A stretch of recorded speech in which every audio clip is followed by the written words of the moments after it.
Hello everyone, Manithral here, and welcome back to the weekly update video. Now, today's is more of a patch week, but there was some things that got updated, but it's mostly all within the patch note system, so I'll be showing you pretty much just patch notes this week. But there's a lot of stuff, don't get me wrong. Okay, so first off, there's an updated item tooltips, which this is another one from Mod Shawnee. He's been doing a lot of stuff lately that has been what might seem small to some is actually kind of a big deal. They're actually decent improvements. They're really good improvements. Okay, it says about how amount of information that appears when mousing over items. And so it said, say goodbye to the days of dragging and clicking. Hovering over an item now reveals more detailed stats such as remaining charges, volume of contents, time remaining, etc. So we'll get more into that in the patch notes. However, remember, Lootscape is live, and they are mentioning that again.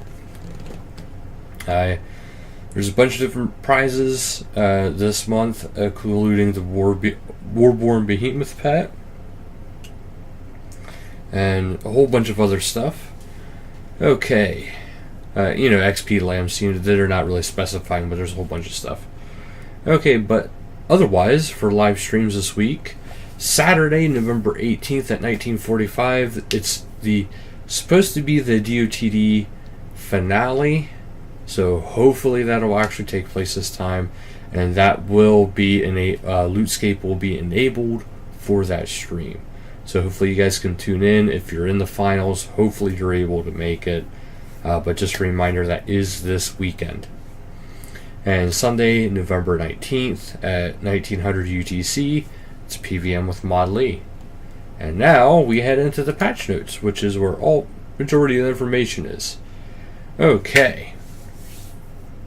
So, an item tracker has been added to the following equipment degradation categories, including augmented tier 90s, such as degrade to dust armors.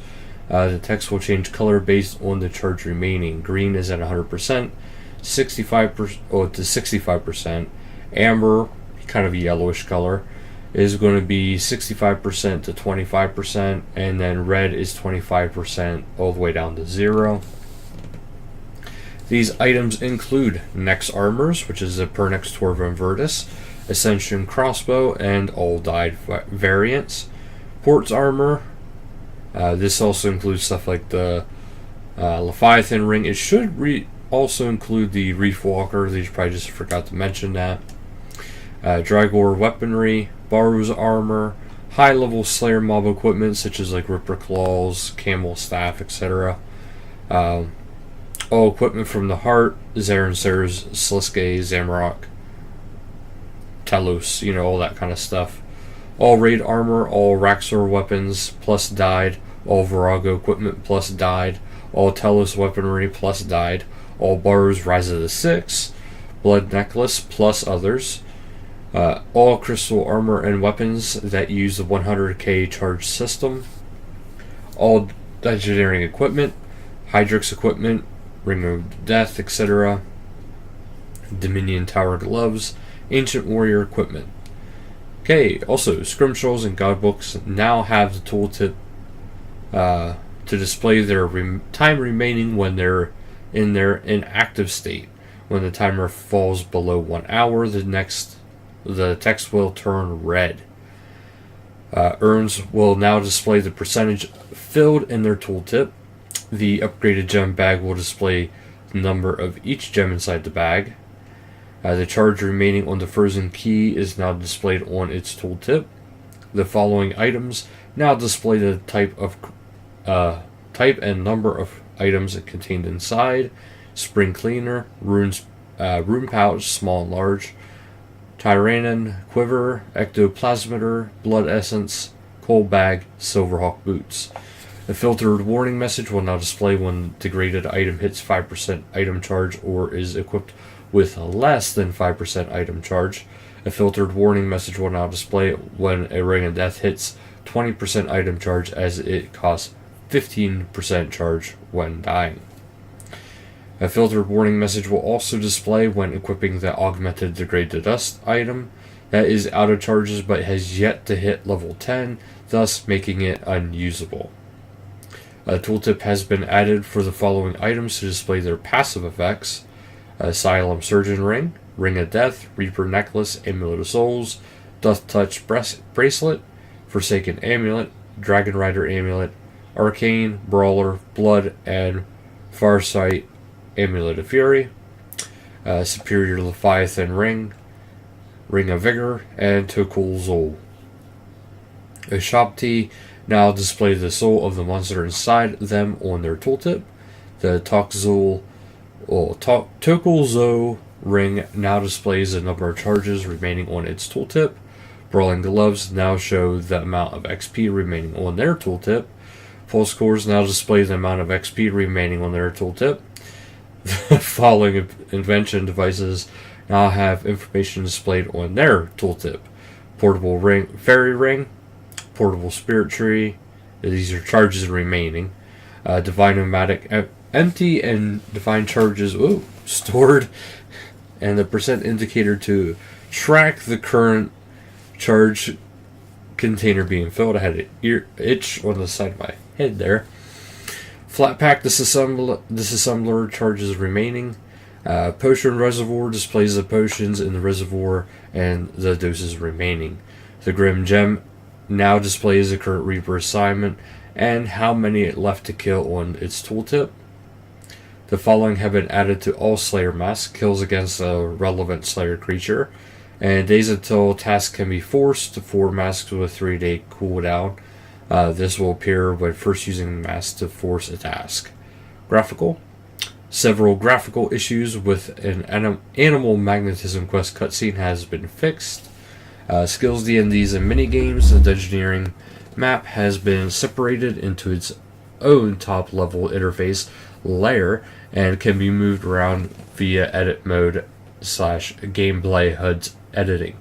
The Dungeoneering map will now remember if it was previously open when starting a new Dungeoneering floor. Opening the Treasure Hunter prize management interface will no longer cause disconnects. The ghosts around Gilnor have been laid to rest permanently, leading to closure to also depart from the realm of the living. Their stories will forever live on through the adventurers who heard them and can be reclaimed via Diango. The Novemberfest music track is now unlocked automatically on login. Players can now choose whether or not Revolution activates basics, thresholds, or ultimates abilities in the combat settings. So now, not only can you actually use them, you can actually select if you actually want to, regardless of how big you have the bar.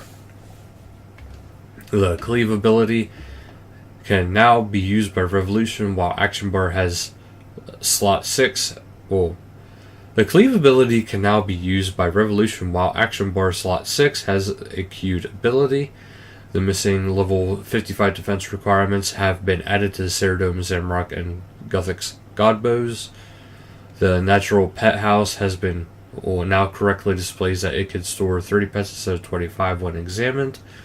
Players can no longer access the customization interface via the summoning icon in the Wilderness Safe area.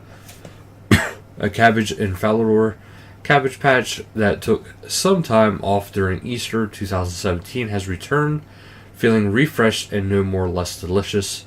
Brassica Prime be praised. Strange rocks stored within a statue bag can now consistently be removed. An issue was resolved when players activating vulnerability used the Bar Powered spell in the Lunar Spellbook. A misplaced apostrophe in Vicentita's scribblings, I know I butchered that, glove has been removed. Gloves of Passage drop rate has been increased to 1 out of 500. Last week's hotfixes: Revolution will no longer trigger special attacks. Revolution will now continue to trigger abilities after using Sun-based Threshold or Sultan Wound ability. Destroying items won from Treasure Hunter will no longer cause a disconnect. The menagerie within a player-owned house will now correctly allow the player to store up to 30 pets. Empty inventory space no longer dictates the number of apples or cogs that can be used on an Apple Jubilee hopper. Ninja fixes. The permanent gold accumulator has been added to the Demonheim reward shop. Remember, it costs 1.5 million Dungeoneering tokens. The quick pair interface may now be used in combat. Mining, woodcutting, fishing, resource generation, and nurturing on free worlds is now capped at tier 6, which is a desire from Zephyrium, Bovis Strangler, Spino Leather, Duskweed, and Web Snipper, instead of tier 5, which is the Fractite, Spybeam, Droma Leather Brill, and Short Finned Eel. Spinomastix monsters can now also spawn. Hides and Dungeoneering are now stackable. Cooldown for signs of Portent of Life or Death, and the defense skill cape now continues while logged out. Acadia logs can now be crafted into arrow shafts.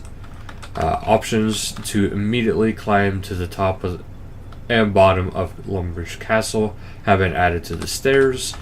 The Slayer reward shop has been graphically updated to be more in line with current interface standards. The assist interface has been graphically updated. The Mage Training Arena shop interface has been updated. Players can now augment the Wilderness Sword level 4. Prom balls can once again be opened quickly by rapidly clicking on them. There is now a Pray At option on the Kadaran altar in Profundus. Free players now have the option to utilize summoning creatures within the dual arena, Spirit Wolf and Dreadfowl. This option can be controlled within the challenge interface via the Enable Summoning toggle. Gobi supply runs and the daily RuneScape handins are now displayed on the D&D tracker. Wilderness restrictions have been added to the Edgeville Dungeon entrance to the wilderness. Entering Darkmire after completing the branches of Darkmire will no longer switch a player's title. A bank goal button has been added to the bar's loot interface. Luck rings and items now state which items were received, including items from Rare Drop table, when informing players that the item has shown brightly. This goes back to what I was talking before. Now, instead of, how it used to say, your Luck of the Dwarves or your Ring of Wealth has shined brightly, it'll now tell you why. So that's pretty awesome. Tier 90 boot components drop from Rune Dragons, and Elite Rune Dragons are now more common. Luck messaging will now display in Next Angel of Death, God of War Legend 2, and other areas. Araxi will now generate loot drops. When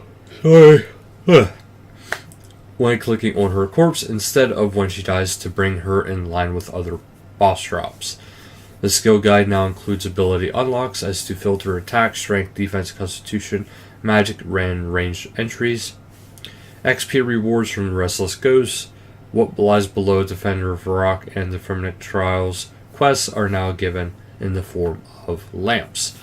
So that is it for today's updates. There's actually some good ones in there. If you're not too sure, the permanent gold accumulator, that's a pretty good one, and I'm sure you guys have other ones you might like. But that is it for today's updates and patch notes. So thank you guys so much for watching, and until next time, later guys.